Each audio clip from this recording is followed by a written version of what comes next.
여러분의 구독은 영상을 제작하는 데 큰 힘이 됩니다. 영상을 보시기 전에 구독과 좋아요 꼭 부탁드리겠습니다. 아울러 회원이 되시기를 원하시는 분들은 유튜브 채널 홈피 구독 옆에 있는 가입 버튼을 눌러주시기 바랍니다.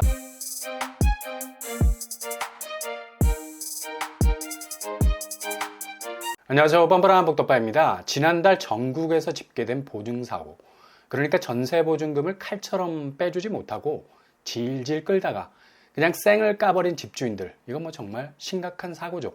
전세보증금 사고는 정말 세입자로 하여금 끝없는 공포 속으로 몰아넣을 수 있는 정말 아찔한 차량 전복 사고에 버금가는, 그냥 충돌만 하기라도 하면 다행이게 그냥 판이 완전히 뒤집어지는 거죠.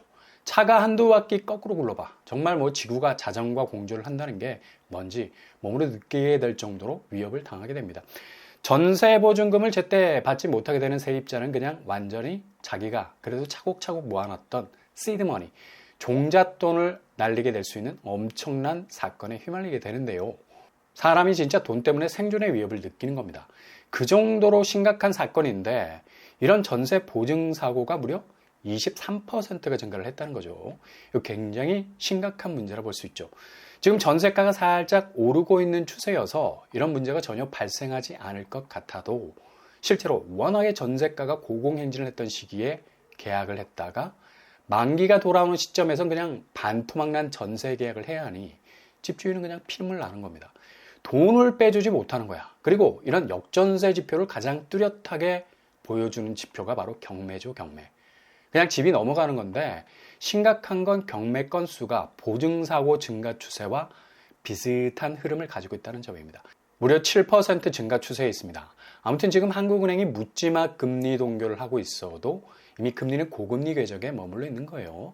일단 금리 인하를 하지 않았으니까 3.5% 금리에 물려 있는 건데 저금리 시기에 고가에 체결된 전세가가 계속해서 작년에 이어 올해도 뚜렷한 반등 추이를 보이지 못하니 고금리에 물려있는 상황에서 도래하는 만기 전세가 그냥 만신창이가 돼서 누더기가 다 된 가격으로 신규 계약을 진행해야 하는데 이런 이유 때문에 집주인들이 새 계약을 통해서 새로운 세입자에게 돈을 받아서 나가려는 세입자에게 토스 바로 전달이 돼야 되는데 워낙에 전세가 차이가 반토막이 날 정도로 떨어져 있으니 돈을 빼지 못하는 거예요. 그리고 갭 투자로 집주인이 되어버린 사람들, 이건 더 이상 할 말이 없는 거죠. 한창 전세가가 하늘을 찌를 때야 자기 소자본을 통해서 집을 계속해서 한 채 두 채 늘여나갔지만 이게 전세가가 뚝 떨어지니까 졸지에 그렇게 자기를 백업해주던 전세보증금이 죄다 빚이 되어버리는 거지. 그대로 돌려줘야 하는 돈이 되어버리는 겁니다. 이런 이유 때문에 경매로 넘어가는 집들이 많은데 특히 강남에서도 이런 데가 종종 나오고 있습니다. 반포 레미안 아이파크 최저가 30억에 경매로 나와 있고요. 여기는 금매로 내놓으면 잘 팔릴 건데 가격을 낮출 수 없는 상황이니까 그냥 바로 경매로 넘어가는 거죠. 그리고 레미안 퍼스티지, 여기도 유찰이 돼서 20% 가격대로 내려왔어요. 29억 6천의 물건이 나왔습니다. 그리고 개포동 DH 아너힐즈, 여기도 경매 물건이 있습니다. 여기도 유찰이 돼서 17억 5천의 물건이 나왔네요. 결국 이렇게 상급지에서도 경매 물건이 끊임없이 나온다는 건 결국 이렇게 사놓은 집이 강력한 자산 규모가 되는 것이 아니라 그야말로 있는 돈, 없는 돈 땡겨와서 그리고 갭 투자해서 갑자기 선점한 집이기 때문에 이런 위기에 봉착하게 될 수밖에 없는 겁니다. 특히 젊은 층이 이런 공약들을 많이 했었죠. 지극히 위험이라는 요소를 충분히 감안해야 하는 건데 그냥 무지막지하게 지른 겁니다. 특히 자금 동원하는 데 있어서 인터넷을 통한 신용대출, 이거 엄청나게 간소한 과정을 거치기 때문에 갭 투자하는 젊은 층들이 주로 이용했던 플랫폼이죠. 근데 이게 그대로 고금리 상황과 맞물려서 연체율 사각지대가 되어버린 겁니다. 중저신용대출 비중을 높이는 인터넷 은행이 주로 취급했던 계층이 바로 주로 30대였던 것으로 보이죠. 이 자금이 그대로 갭투로 들어가게 된 겁니다. 그러니 지금 인터넷 은행마저도 부실 논란이라는 도마 위에 오르고 있죠. 그래서 한국은행이 작심하고 공개한 폭탄이 있는데 바로 추가 금리 인상이라. 이렇게 되면 영끌들은 그냥 그대로 코너에 몰리게 되는 거고요. 지옥문 그대로 열리게 되는 겁니다. 지금 8월이 지나면서 집값이 호가버티기로 일관하던 분위기가 살짝 뒤로 넘어가는 느낌이 들어요. 이게 꺾이는 추세가 슬쩍 뒤로 밀리는 듯 하다가 그냥 와르르 넘어지는 궤적을 갖거든요. 정말 상당히 예민한 분기점에 와 있는데 연일 이런 분위기와는 상관없이 집값 상승세가 완전한 반등을 이루고 그냥 망토 걸치고 날아오르는 슈퍼맨 같은 분위기를 전하고 있습니다.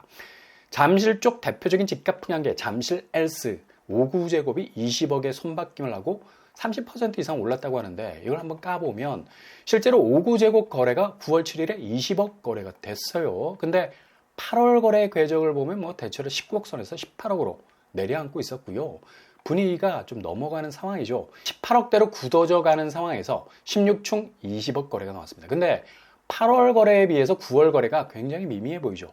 전고점 21억에 가까운 거래로 보이지만 이거 뭐 더 두고 봐야 한다는 거고요. 잠실 엘스 호가는 10억 선상에 있습니다. 이런 매물 호가를 치고 나가는 거래라 등기 시점까지 두고 봐야 할 일이고요. 거래량이 너무 뭐 개미 눈꽃만 해서 미덥지가 않아요. 그렇다면 잠실 엘스 30평대 어떤가요? 고점 27억 대비 24억의 시세. 여기는 계속해서 23억, 24억으로 왔다 갔다 하고 있습니다. 직전 대비 올랐지만 여전히 물속에서 어프 하는 상황이고요. 그리고 리센츠도 20평대 최고가 20억 8천을 찍었다고 했어요. 6월 이후로 전혀 거래가 없다가 갑자기 혜성같이 등장한 거래인데 그냥 최고가로 박살을 냈습니다. 리센츠는 16억까지 내려간 적도 있어요. 그러면 리센츠 30평대 어떨까요? 여기는 고점 26억 대비 22억, 8월 24억까지 찍고 25억까지 올라서려다가 그냥 구두 뒷굽이 빠져서 22억으로 주저앉았죠. 뚜렷한 하락세 보이고 있습니다. 20평대와는 좀 다른 분위기죠. 리센츠 매물은 20평대가 21억으로 굉장히 날이 서 있는 걸 볼 수 있습니다. 근데 30평대가 가격을 뒤집고 있어서 아마 소형 평수도 충분한 영향을 받을 수 있을 것 같네요. 트리지움 고점 19억 대비 18억 5천에 거래가 됐다고 하는데 이거 2달 전 거래잖아. 이후에 단 한 건의 거래도 없었는데 이걸 또 뭐 전고점을 회복하는 거래로 이해하기는 좀 무리가 많이 가는 것 같습니다. 16억대까지 내려간 적도 있고요. 여기도 오르락 내리락하고 있는 추세. 결국 한쪽으로 기우뚱하는 시점이 올 수 있고요. 30평대는 8월을 지나면서 확실히 꺾이고 있는 모습을 여실히 보여주고 있어요.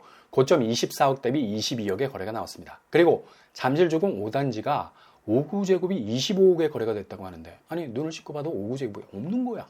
76제곱이 제일 작은 평수인데 딱 25억 8천에 거래가 된 겁니다. 그리고 고점 대비 여전히 3억 정도가 남았는데 저점을 대비로 하니까 엄청나게 오른 것으로 보이죠.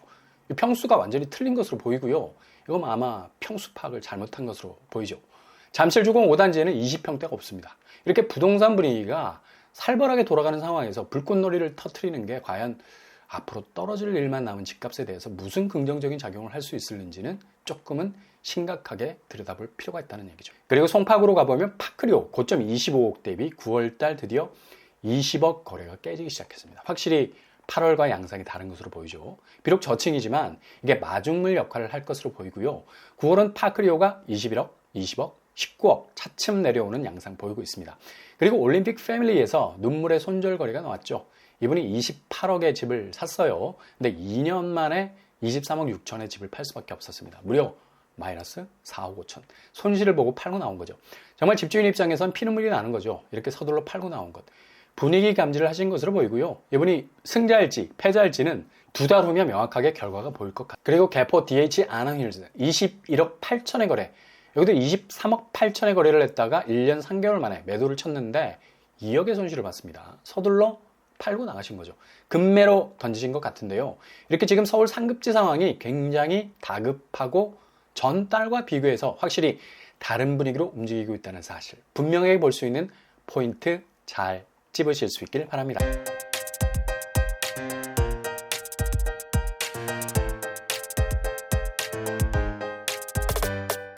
오늘의 부동산 캐릭터처 경매가 갈수록 증가하고 전세보증금 미반환 퍼센테이지도 계속 올라가면서 집주인들이 지금 호가 버티기로 일관하고 있지만 이미 분위기는 8월을 지나면서 확 바뀌고 있죠. 연일 집값 띄우기 분위기를 고집하지만 막상 뜯어보면 영양가가 별로 없는 거래들. 그러니 잘 체크하셔서 호구되지 말고 정확한 타이밍에 정말 2017년 가격으로 주울 수 있는 집값 반환점이 찾아올 수도 있다는 오늘도 응원합니다. 여러분의 길이 꽃길만 되실 수 있기를 바랍니다. 이상으로 뻔뻔한 복독방을 마치겠습니다. 구독과 좋아요 부탁드립니다. 감사합니다.